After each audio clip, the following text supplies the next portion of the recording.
G'day, you'll find Bibbles, and here are we back again on our string of videos about supplies and all the awesome things that you can build with them to increase the logistical effectiveness of the Hell Let Loose games and the combat effectiveness of your team overall. So now we've covered nodes, we've covered how to get supplies, we've now even covered the myriad of defenses that you can build to increase your security and safety on the points when you're under fire. Now, we're going to come away from the engineer because we've showed all that the engineer can be done. All of what I've just said can be done with the engineer. We are going to go to the AT role. Now,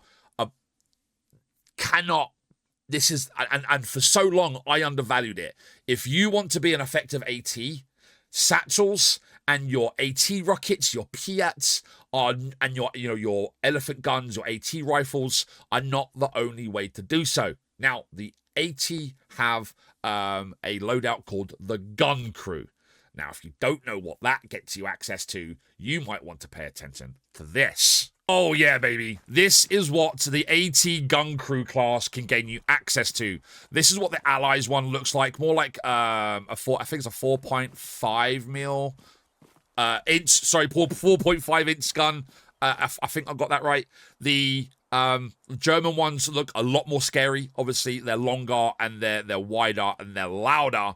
But you can build your own AT gun anywhere on the battlefield. All you need is 50 supplies to be dropped, which, a supply player can drop on his own anywhere on the map.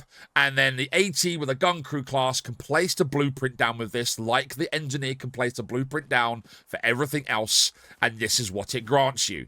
This could be rotated, used at long range, short range, and has a fast reload, but it does struggle to do a lot of damage to the heavy tanks. It takes a good number of shots. So placement effectiveness is key for defense. And also bearing in mind that although you have a shield from the front, your head is still visible and you're open to the sides and to the backs. So if you place it incorrectly or if you get flanked quickly, and trust me, you're going to make a name for yourself, you're going to be known, that's going to be highly likely. Now, these can be destroyed with a tank shell. It can blow up like a vehicle, like any other tank, and they are relatively weak, but they cannot be dismantled by hand. I think an enemy engineer may be able to dismantle them, and this is a two-man seated gun. So one for firing, one for reloading. If you have a loader, you will load so much quicker than having to change seats. And as you hear, the enemy are soon gonna know that you have one of these on the battlefield. Maps like Ell Alamein, Tobruk benefit so much from these guns, let alone Drial and Remagen. Those maps specifically have a massive increase to these because of how open they are and where tanks are typically sitting to gain advantage over the map.